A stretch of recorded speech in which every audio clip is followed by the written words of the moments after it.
Steve Robbins here. Welcome to the Get It Done Guys, quick and dirty tips to work less and do more. There's an insidious disease eating the world.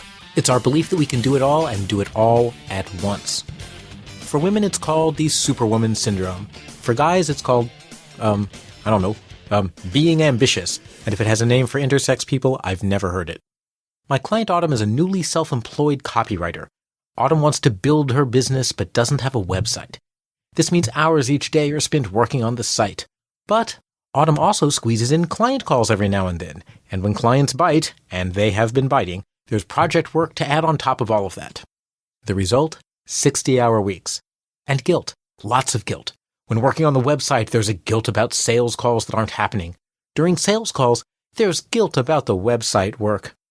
Or even worse, the attempt to work on both at once, which is a great way to give neither the attention it deserves, plus it turns your brain to mush. Autumn's problem is trying to do everything at once. The website seems pressing. Getting clients seems pressing.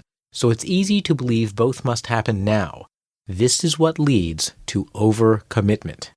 Here are 7 quick tips for dealing with this kind of overcommitment. Tip number 1, think through your priorities. In Autumn's case, there are 3 projects: creating the website, prospecting by telephone, and working on current client projects. The most important is current client projects. Failing to deliver quality results to clients will tank the business. Period. Next priority is making prospecting calls. The prospecting calls are already leading to clients, so we know it works.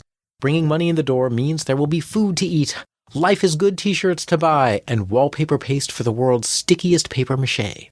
And then lastly is the website. After all, if clients are buying through word of mouth, cold calling, and so on, it may not be exactly pressing to create a new website. Tip number 2, re-examine your assumptions about what's needed. It's just an assumption that Autumn's business needs a website. The owner of a very successful consulting firm recently told me she's never even tried social media because she's too busy doing client work. The need for the website may be in Autumn's imagination. Maybe a single page or 2 of text is all that's needed, maybe something more.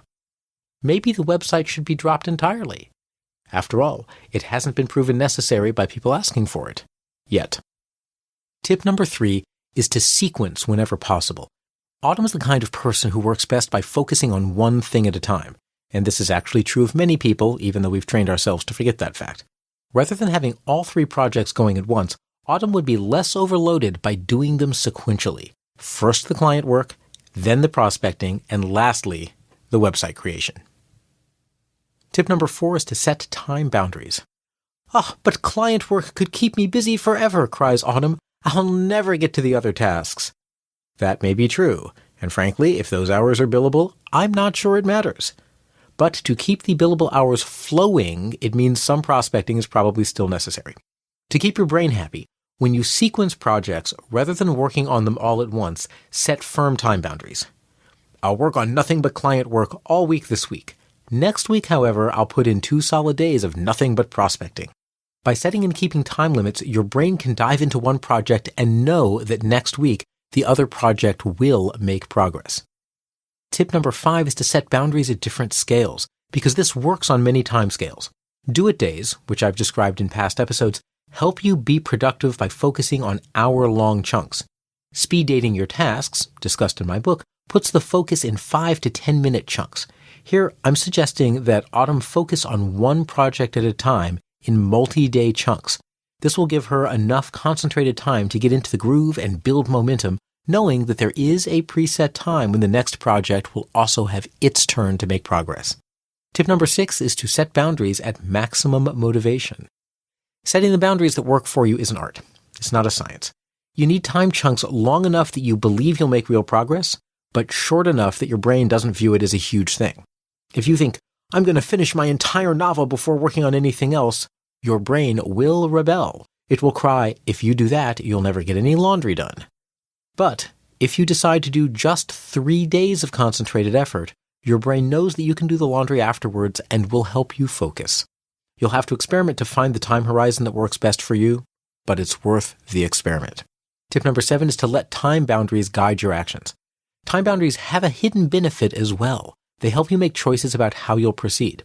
An open-ended, build a website project could turn into endless explorations of HTML and CSS and WordPress and so on. A 2-day build-a-website project will force rapid trade-offs. Learning to code by hand won't even be an option. Instead, Autumn would concentrate on services that have a website up and going in minutes or hours.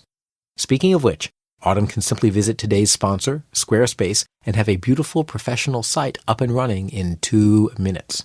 And it is beautiful, really beautiful. If you overwhelm yourself by working on several major projects at once, stop and reconsider. Review your priorities, withdraw from projects that don't make sense, and use a sequential focus with time boundaries to motivate you into the flow and to force you to make the trade-offs that will let you finish projects in the time that you've chosen. This is Steve Robbins. Find out more about do-it days and speed dating your tasks in this episode's transcript at getitdone.quickanddirtytips.com. I help people manage their time so they can accomplish their truly exceptional goals. If you want to know more, visit steverrobbins.com. That's SteverRobbins.com. Work less, do more, and have a great life.